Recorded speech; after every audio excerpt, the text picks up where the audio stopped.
Baik, Assalamualaikum warahmatullahi wabarakatuh. Selamat pagi dan salam sejahtera bagi kita semua. Hari ini kita akan membahas terkait pendidikan non-formal dan pendidikan informal dalam mata kuliah pemberdayaan masyarakat. Jadi sekilas ketika kita mendengarkan istilah pendidikan non-formal dan informal, sepertinya kurang lebih sama ya, sama-sama tidak formal seperti itu. Karena biasa kita mendengarkan pendidikan formal. Nah, di sini akan dibahas sedikit terkait definisi pendidikan nonformal dalam pemberdayaan masyarakat yang bagian kedua. Jadi yang pertama yang sudah saya sampaikan di dalam modul yang ada di Open Learning untuk mata kuliah pemberdayaan masyarakat, bahwa pendidikan informal ini adalah sebuah proses pendidikan informal yang dapat berlangsung terus-menerus dalam keadaan terbatas. Jadi tanda kutipnya, untuk pendidikan non-formal ini dalam keadaan terbatas, seperti masyarakat yang masih sederhana, ruang lingkup yang terbatas juga, dan atau perkembangan zaman yang belum pesat. Jadi ini khusus untuk pendidikan non-formal. Nah, mungkin pernah kalian lihat acara di televisi seperti itu, misalnya ada relawan atau mahasiswa yang ke pedalaman kemudian mengajarkan sesuatu kepada anak-anak yang ada di sana, atau ibu-ibu mengajarkan baca tulis bagi masyarakat yang mungkin bukan pendidikan terakhirnya, tidak SD atau tidak pernah mengenal baca tulis seperti itu. Nah, itu apakah termasuk pendidikan formal? Maaf, apakah itu termasuk pendidikan informal atau non formal? Silahkan dijawab pertanyaan saya nanti pada slide akhir yang ada di modul 3. Nah, di sini akan disampaikan beberapa perbedaan antara pendidikan informal dan pendidikan non-formal. Yang pertama, untuk pendidikan informal itu tidak pernah diselenggarakan secara khusus di sekolah. Nah, jadi untuk informal ini tidak pernah ya diselenggarakan baik di jam istirahat atau di luar jam sekolah untuk penyelenggaraannya. Jadi mohon diingat, untuk pendidikan informal ini tidak pernah dilaksanakan di gedung sekolah seperti itu. Beda halnya dengan pendidikan non formal yang masih bisa dilaksanakan atau diselenggarakan di gedung sekolah. Kenapa? Karena biasanya untuk pendidikan informal ini tidak diselenggarakan oleh pemerintah, sehingga untuk akses ke gedung sekolah dan lain-lain biasanya menggunakan alternatif wadah atau ruang yang lain selain daripada gedung sekolah. Kemudian untuk pendidikan non formal ini diselenggarakan oleh pemerintah atau pihak swasta. Jadi karena penyelenggaranya pemerintah dan pihak swasta, biasanya untuk akses gedung sekolah dan lain-lain ini masih memungkinkan. Itu perbedaannya untuk penyelenggara dan tempat pendidikan informal dan pendidikan non formal. Kemudian untuk pendidikan informal di sini juga disampaikan bahwa pendidikan tidak diprogram secara tertentu. Jadi tidak ada pemrograman secara tertentu untuk pendidikan informal, beda halnya dengan pendidikan non formal yang pendidikan diprogram secara tertentu. Jadi ada tujuan tertentu untuk menyelenggarakan sebuah pendidikan non formal. Kemudian bedanya lagi antara pendidikan informal, ini tidak ada waktu belajar tertentu. Jadi lebih fleksibel untuk perkumpulan atau pertemuan saat ingin mengajarkan sesuatu. Beda halnya untuk pendidikan non formal, walaupun non formal gitu ya, tetap ada waktu belajar tertentu. Kemudian poin selanjutnya, metode mengajarnya tidak formal. Jadi bebas, fleksibel, tidak harus ada yang sifatnya tetap diawali dengan salam pembuka dan lain-lain, namun metodenya tidak formal. Ini dimaksudkan biasanya kalau sifatnya ke antara pengajarnya atau yang pemberi pengajarannya kepada sasarannya itu menggunakan pakaian formal, bersepatu, berkaos kaki, berdasi, misalnya seperti yang biasa kita dapati di perkuliahan atau sekolah-sekolah yang sekolah umum pada umumnya, kemudian berseragam. Beda halnya dengan pendidikan informal, boleh saja tampilannya casual atau berpakaian sehari-hari namun tetap sopan seperti itu. Kemudian untuk pendidikan non formal ini, walaupun non formal juga metode mengajarnya lebih formal, beda dengan yang informal seperti itu ya.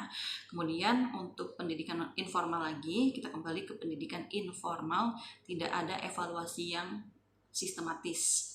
Jadi untuk targetnya dan capaiannya, untuk evaluasi yang sistematis atau terukur, terarah, ini masih tidak terlalu sistematis ya untuk pendidikan informal.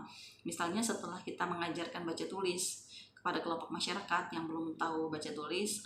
Biasanya setelah itu kita melakukan sebuah evaluasi atau kita berikan semacam mini tes kecil untuk memastikan bahwa apakah yang sudah kita ajarkan atau yang diterima oleh sasaran kita ini sudah benar-benar sesuai dengan apa yang kita inginkan. Misalnya kita beri mini tes menuliskan satu kosakata.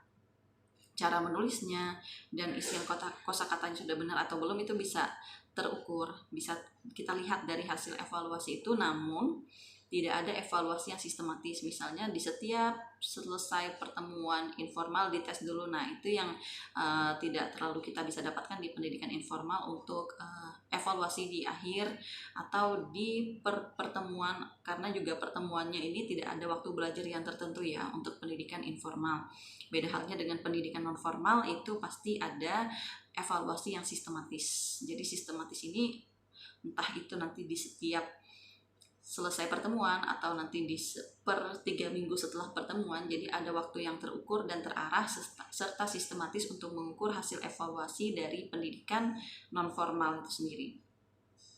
Kemudian perbedaannya kembali, untuk pendidikan informal dan pendidikan non formal ini biasanya untuk pendidikan non formal ya.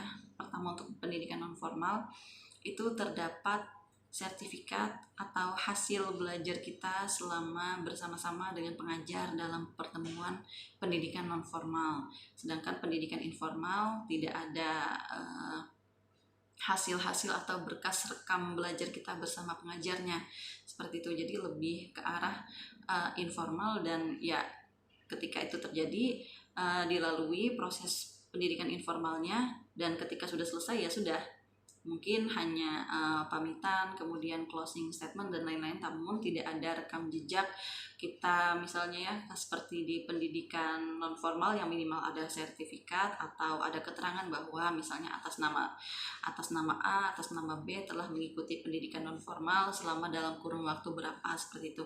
Namun untuk pendidikan informal ini sifatnya tidak ada rekam jejak pendidikan yang sudah kita lalui selama mengikuti pendidikan informal. Jadi ketika berakhir ya sudah berakhir, seperti itu saja.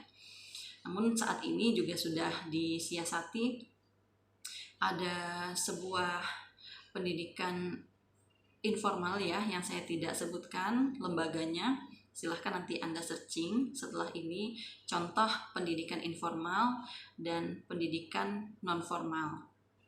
Di sini juga saya sebutkan untuk tugas 2, termasuk kegiatan pendidikan informal atau pendidikan non formalkah sebuah pendidikan kesehatan dalam kegiatan pemberdayaan masyarakat.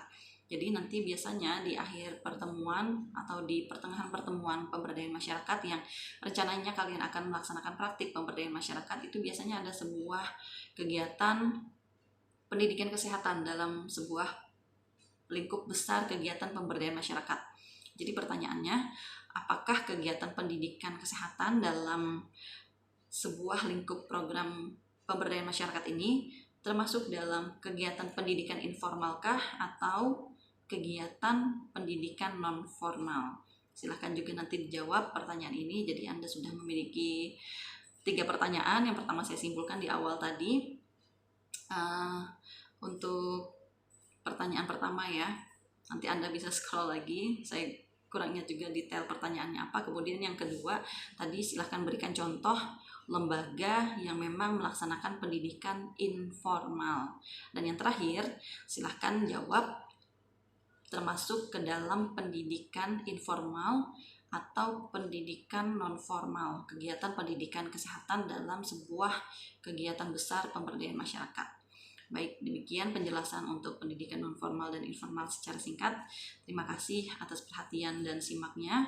Silahkan jika ada hal-hal yang ingin ditanyakan, silahkan ditinggalkan di kolom komentar pada setiap slide di dalam modul Open Learning Mata Kuliah Pemberdayaan Masyarakat. Dalam slide-nya jika ada hal-hal yang ingin ditanyakan sesuai dengan tampilan slide yang ingin ditanyakan. Terima kasih banyak atas perhatiannya. Akhir kata, wassalamualaikum warahmatullahi wabarakatuh. Selamat pagi dan salam sejahtera untuk kita semua.